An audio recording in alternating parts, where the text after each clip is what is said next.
hppodcraft.com.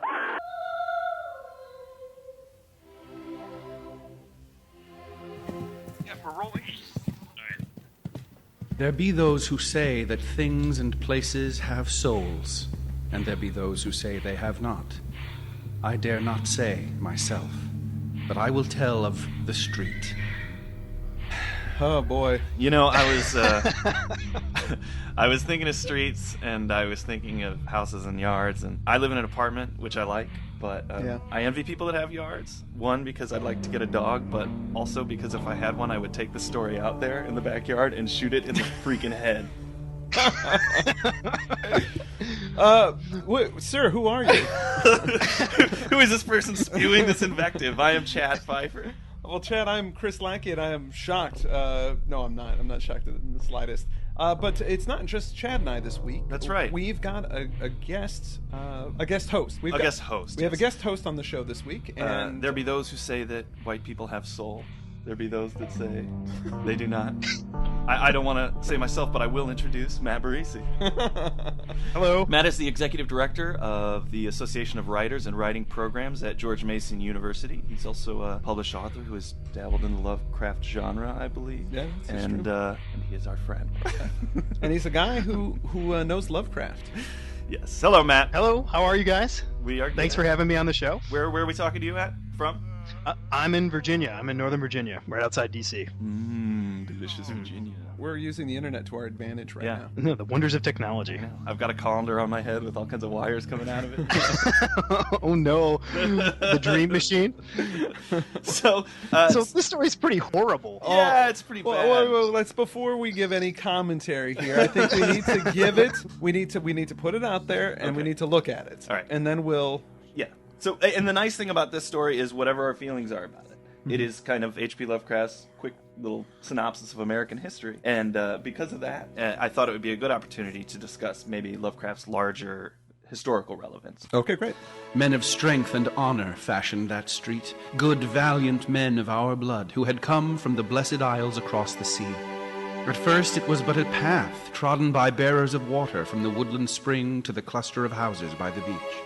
Then, as more men came to the growing cluster of houses and looked about for places to dwell, they built cabins along the north side, cabins of stout oaken logs with masonry on the side toward the forest, for many Indians lurked there with fire arrows. And in a few years more, men built cabins on the south side of the street. That's the birth of the street there. Basically, men came from the Isle, which I assume is England, even though a lot of people that came from Europe weren't necessarily from England. In fact, the Puritans, which I think settled a lot of the area, were Dutch. Yeah, Portuguese and Spanish and. Lovecraft describes grave men in conical hats who lived there with bonneted wives and sober children. Yeah. So we're talking about the Puritans. We're talking about the Puritans. Yeah, I believe that's what he's talking about. Colonial, puritanical New England, and you know, they were good people because they had come from dear old England. Yeah. One thing that's interesting to me about this whole story is that it is sort of very classical in the sense that it's Lovecraft's Four Ages of Man, like an ancient Grecian description of the development of the country. There was a great golden age, and then all of a sudden it slowly got corrupted and more corrupted as we go forward. Right. Part of that corruption is, of course, the slaughter of the indigenous people of this continent, which Lovecraft dispatches that little piece of history in a sentence. There was war, and thereafter no more Indians troubled the street. Yeah. Well, I mean, this is what's awesome is this is the glory period of history when the colonials came and killed the indigenous people. This is when things were great. This is before the corruption set in. You know, this is the golden age. Yeah, during this golden age, the town turned from just this sort of ramshackle collection of cabins to an actual city, and everyone built some pretty sweet houses. One by one, the cabins gave place to houses. Simple, beautiful houses of brick and wood, with stone steps and iron railings and fanlights over the doors. No flimsy creations with these houses, for they were made to serve many a generation. Right, so there was an age where things were better and people were good and decent, basically, and they were sturdy, good people, right? That's exactly what Lovecraft's telling us right now. and these houses We'll serve them for many a generation and serve them in some peculiar ways, perhaps, later in this story. We'll find out. Yeah, but in the meantime, we move on to the three-cornered hats and small swords and the lace and periwigs. Oh, delicious snowy periwigs. Yeah. This is sort of, I guess, the pre-Revolutionary War period that Lovecraft describes. Yes. He talks about the street and the trees and the oaks and the maples, and he loves those rose gardens. Mm-hmm. And tall beavers. Yes. Oh, God, tall beavers. You know, we had so many more tall beavers before the immigrants showed up and screwed up the beaver population for everybody. But then the revolution happens, right? Then the revolution happens. That's right. The young men of the street go off to war. Some never come back. Yeah, and then he mentions this because the flag changes after this point. Yeah. The stars and stripes are created, and now there are. Oh God! I'm still laughing about the denizens with their walking sticks, tall beavers, and cropped heads. What does that mean exactly? What is a tall beaver anyway? Is that are you referring to like a code or something there, or? I have no idea. Maybe they all kept tall beavers as pets. I don't think so. It's hard. I tried to do a search on tall beaver, and I probably came up with some interesting stuff. Boy, I don't want to speak of it ever again. The search engine results which shall not be named. I just imagine that what he's intimating is that some swarthy, short European beavers showed up, intermingled with these tall, stately beavers. And soiled the bloodline. Ugh, now we just have these mulatto beavers running around. We don't know where they're from. Well, they begin to industrialize this city. And people show up from elsewhere, but it still kind of retains its English purity. Then came days of evil, when many who had known the street of old knew it no more, and many knew it who had not known it before. Oh, that's the worst thing. That's so lame. Yeah. That's a lame sentence. Well, that's when things get bad. Well, things are starting to get bad before that, though, because he's saying that, it's just like in when he's saying that they tore open the earth and put strange pipes in or whatever. Yeah. It sort of sounds like Ovid there, where Ovid talks about men started to become evil when they started digging in the earth and for mines and ores and stuff like that. Sure, it's a typical fear of scientific advancement, and right, yeah. It's with scientific advancement comes change, and people are afraid of change. Right, yeah, and industrialization in general, not something that pleases this guy, because he likes it better when we were communing with nature. Yeah.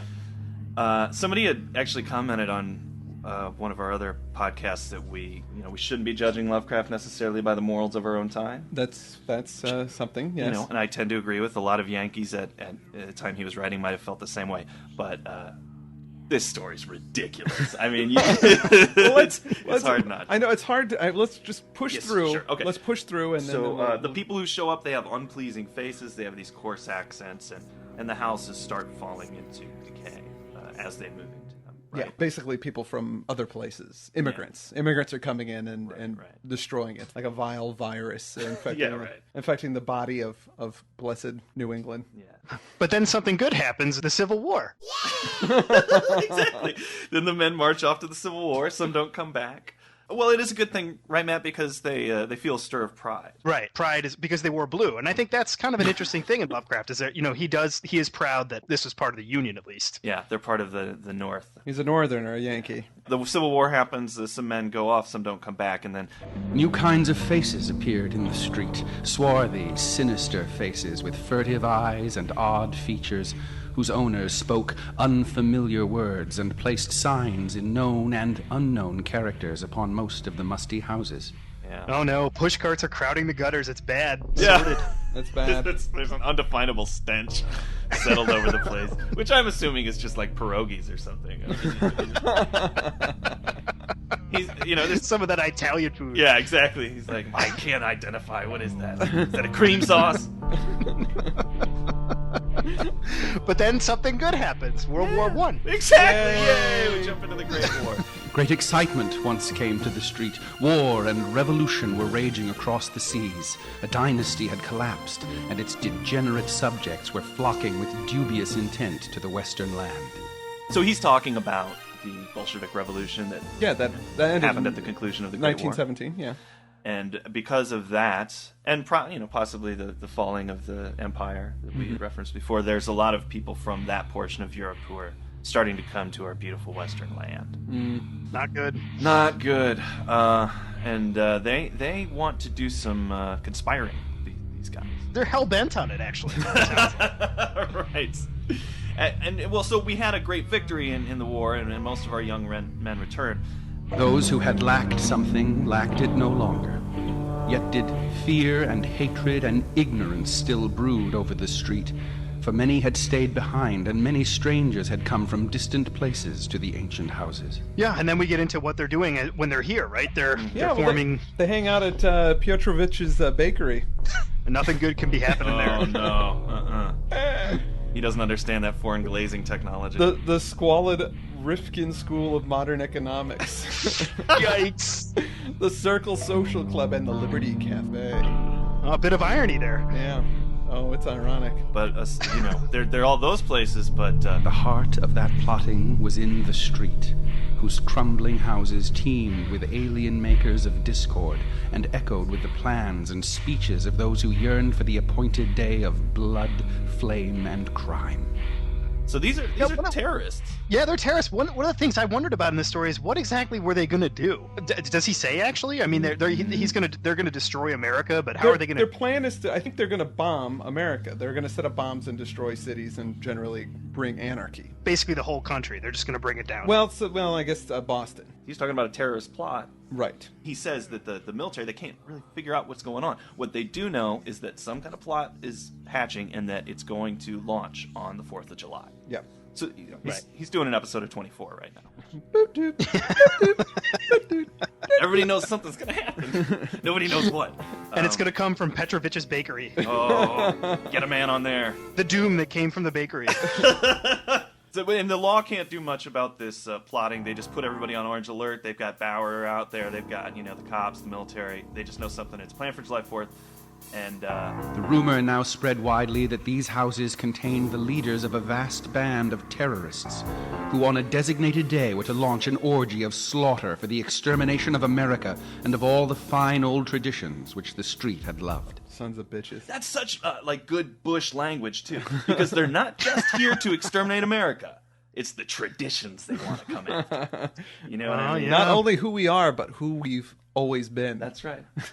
That's ridiculous. They're gonna Lovecraft's they're gonna take away our periwigs and our tall beavers. That's how the terrorists will win. I love that the terrorists are plotting over hidden wires. They've got all kinds of code language. It really is like an episode of 24, It is like a 24. Now he talks this. Well, hold on. I'm looking at the text here. He talks about the blue coats are going to defend, but then the olive coats show up.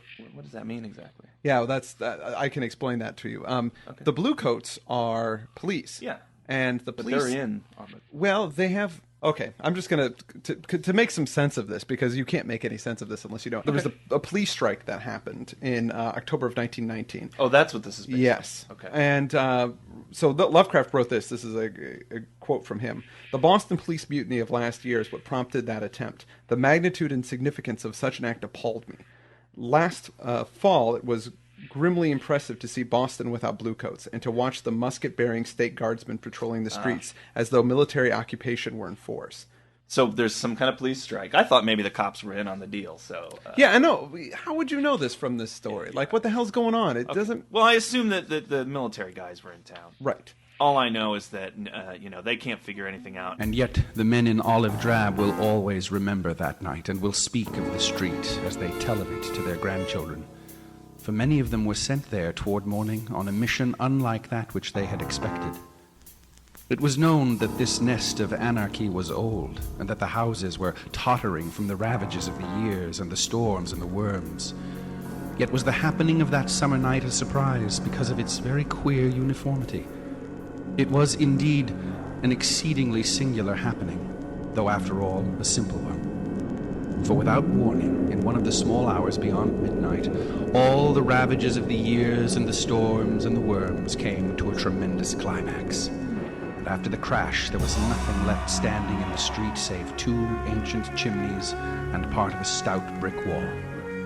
Nor did anything that had been alive come alive from the ruins. The street has its revenge. The street falls apart, This is what I was confused when I read it, and I read it a few times. Now, did the National Guardsmen just level this city? No. That's what I thought at first. I thought the buildings collapsed on Yeah, they just all the buildings just collapse on everybody, and that's it. Like, just magically. Yeah, that's what. Yeah. Ugh.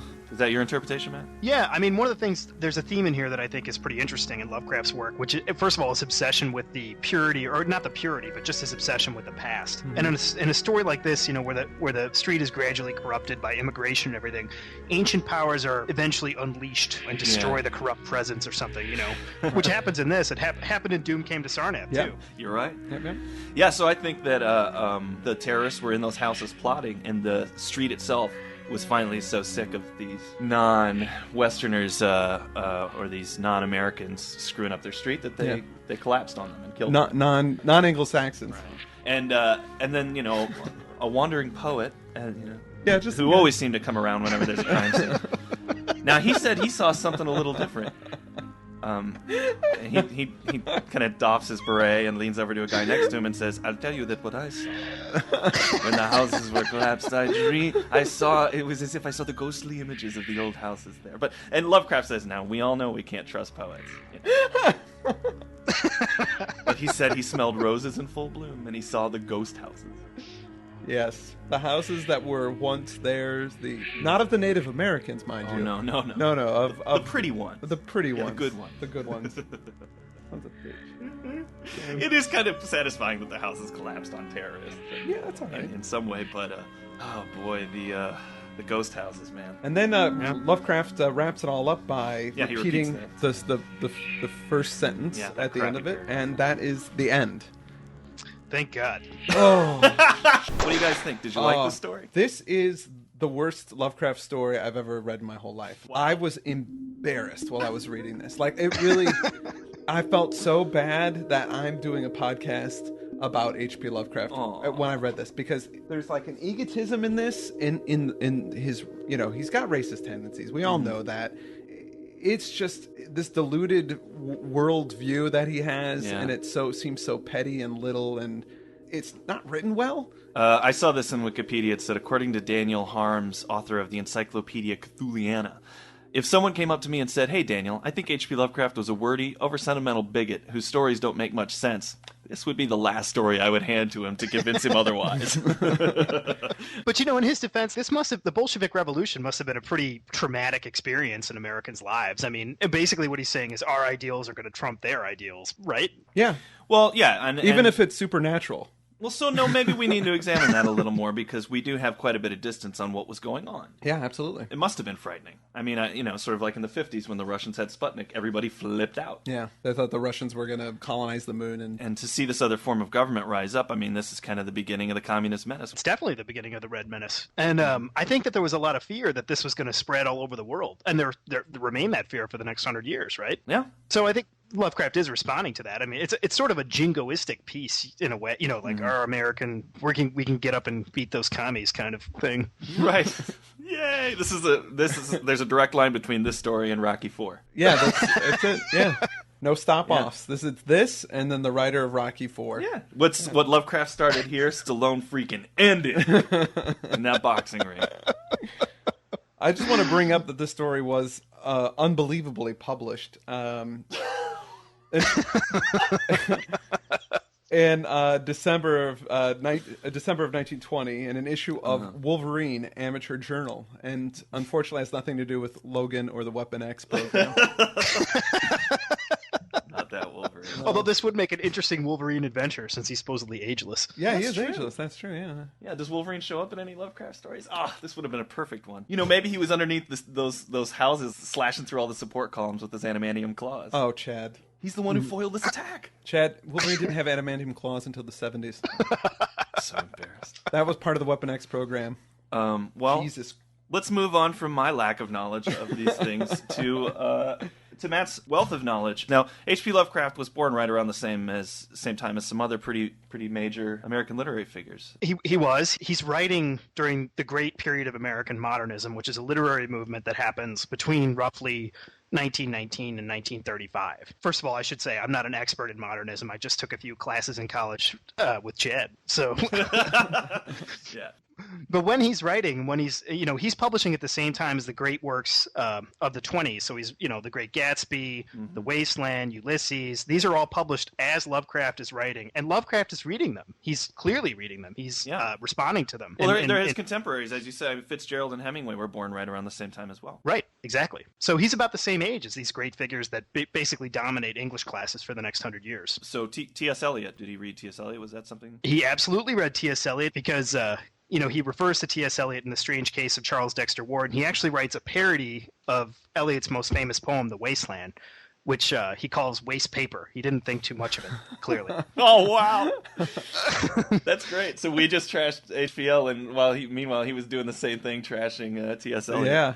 And another figure, what's interesting about The Street, he writes The Street in 1919, which is the same year that Sherwood Anderson publishes Winesburg, Ohio. And Lovecraft reads Winesburg, Ohio very soon after its publication, which is kind of strange. And do you mind if I go into this a little bit? No, please do. So Winesburg, Ohio is this book of short stories. It's sort of an American version of Dubliners. It's about a small town filled with secrets, okay? And a year after it's published, Lovecraft writes Arthur German, the story, in direct response to Winesburg, Ohio. And he says of Winesburg, Ohio, because I think it's relevant because it really reflects, he's really responding to this modernist. He says, somebody had been harassing me into reading some work of the iconoclastic moderns, these young chaps who pry behind exteriors and unveil nasty hidden motives and secret stigmata, and I had nearly fallen asleep over the tame backstairs gossip of Anderson's Winesburg, Ohio. The sainted Sherwood, as you may know, laid bare the dark area which many whited village lives concealed, and it occurred to me that I and my weirder medium could probably devise some secret behind a man's ancestry that would make the worst of Anderson's disclosures sound like the annual report of a Sabbath school. Oh, wow! So he basically says, I'm going to write something to make Sherwood Anderson look like a pussy. Which was Arthur Germain, right?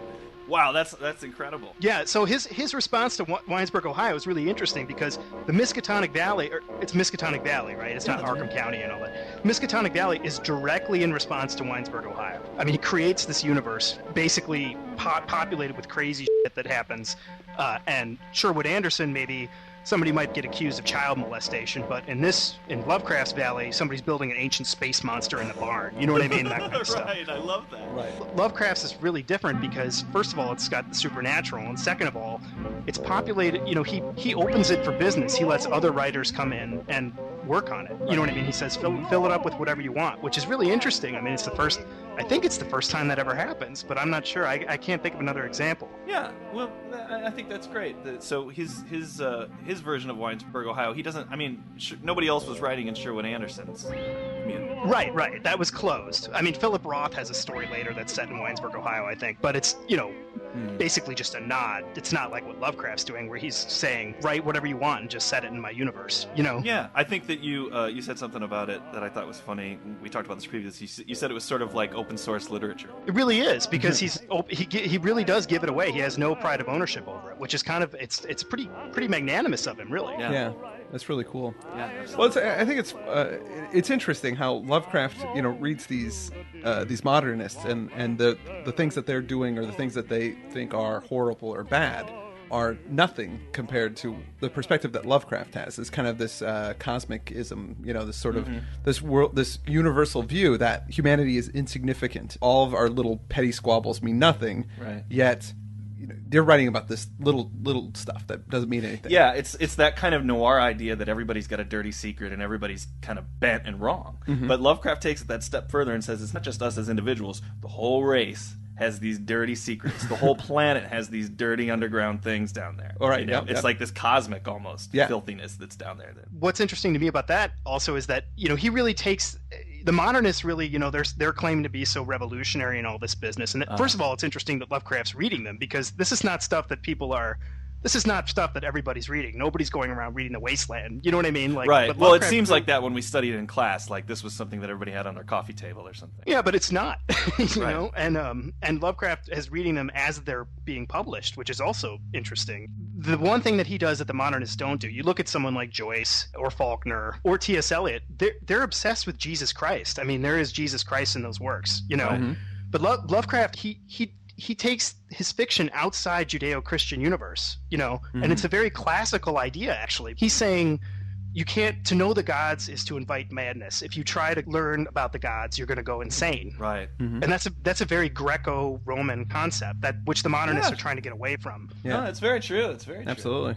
Well, when I first Chad was the first one to give me a book of Lovecraft stories, and I got it when I was studying American modernism, and I remember the professor telling me how revolutionary what all these people were doing was, and I was reading The Shadow over Innsmouth, and I was thinking, boy, these guys are pussies. Like Lovecraft is, there's no Jesus. There's there's Jesus in James Joyce. There's Jesus in Winesburg, Ohio, but there's no Jesus in Lovecraft's fiction. Things aren't going to work out. Jesus is never coming back, which is really fascinating. It's a really different kind of idea. Now, what did your professor at the time think of Lovecraft, or did he even? Because I know a lot of people don't consider Lovecraft even legitimate. Oh no, a lot of them don't. I have the pleasure of working with a lot of people in the academy. A lot of the people, in universities just sort of look down on Lovecraft as if he is a minor, insignificant science fiction writer from 1920, but I think he's much more influential than that. I agree with you, and I think that somebody should probably do a podcast to discuss this. Despite the fact that, this week's episode, The Street, is, I'm going to go out on a limb and say it's the worst thing that Lovecraft has ever written, that he is important. Well, I mean, clearly one of his big accomplishments is a blend of science fiction and horror that doesn't exist anywhere else. Exactly. I mean, that's new, and it does exist somewhat in Shelley and Frankenstein. Well, I would say that's straight up science fiction. I don't think there's any supernatural mysticism to it at all. What, in Frankenstein? Yeah. Well, he's raising the dead. Yeah, it's a blend of horror and science fiction, though. Maybe there's no supernatural, but yeah, and that's one of the things that Lovecraft. I mean, it seems like to me, and of course maybe I'm wrong about this, but Lovecraft is one of the first guys that takes myth and brings it into science. The point that the supernatural that exists out there isn't really supernatural; it's just a science that we don't understand. Mm-hmm. And I think he's one of the first guys that is really writing about those types of things. From Beyond, which is coming up, that's one of those where it really is about using technology to supersede that supernatural, to get better.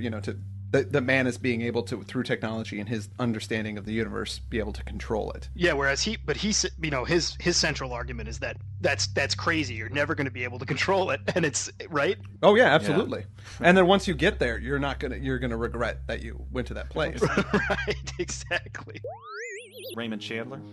Yep, Raymond Chandler's writing around the same time as Lovecraft, and he's giving birth to noir. And so, Lovecraft and Chandler are kind of fascinating figures in American fiction because they're kind of below this modernist movement, making huge contributions that are probably, basically everything you see on TV is owing to these guys, I think. I mean, in Lost or... Sure. It's far more impactful to pop entertainment what Chandler and Lovecraft did than perhaps what T.S. Eliot or any of the expatriates in Paris were doing. Yeah. Yeah. Well, that's a big claim, but... I'm making it right now. What, I'm scared? I'm going to get in trouble. Yeah. But, I mean, those people had a big influence on Lovecraft. I mean, T.S. Eliot, even though he makes fun of T.S. Eliot, you can see the change in diction that happens in The Wasteland. The Wasteland is this technical poem with all this modern fancy verse, and then interspersed with it are these other languages, ancient languages, and then all of a sudden there's vernacular. So then when you look at a story like Innsmouth and you have this Gothic prose interspersed with the vernacular of the townspeople, and then there's ancient Greek and Latin phrases associated with the Necronomicon, yes. I think that's Eliot's influence on Lovecraft, even though Lovecraft makes fun of him. Right. Yeah, that's a solid argument. Now, Chandler and Lovecraft, they both wrote some essays about their genres. Well, they're both seminal figures in that sense, too, because both of them write groundbreaking essays on their particular genres. Chandler writes The Simple Art of Murder. Lovecraft writes Supernatural Horror and Literature, which is a great essay, actually. Yeah, it is. Both of them are arguing for the legitimacy of their genres at the time they're writing. They're saying these are legitimate American art forms. And it's interesting that Poe created both of them. Edgar Allan Poe creates both of them. Oh, right. Yeah, it's true. He had the detective story in The Murders in the Rue Morgue, and he certainly did plenty of horrors, semi-sci-fi. Pretty awesome. Well, so I guess we could say that modernism and these writers that were contemporaries of Lovecraft, they were kind of building a little street of their own by which we're all traveling now. As we, it's true because, it was a fundamental shift in literature. And, a few weeks ago we talked about the statement of Randolph Carter and how jarring it was, and we actually just kind of touched on this a second ago, but how jarring it was you read Lovecraft's very antiquated prose, and then when we started to get dialogue, it was in the vernacular of the time. Beat it, get out of here, this kind of stuff.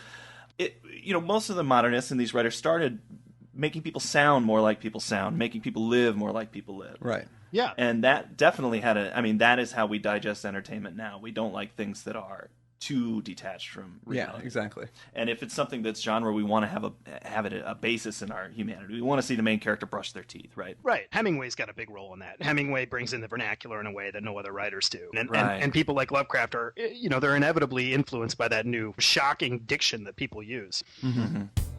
And do you have anything else in the story, Chris? I don't have anything else. I just want to thank Matt for being a part of this and for giving us this great insight, some stuff I've never really thought about before. And for putting up with us, because this is the first time we've done a caller on the show. Yeah. We experienced a few technical difficulties.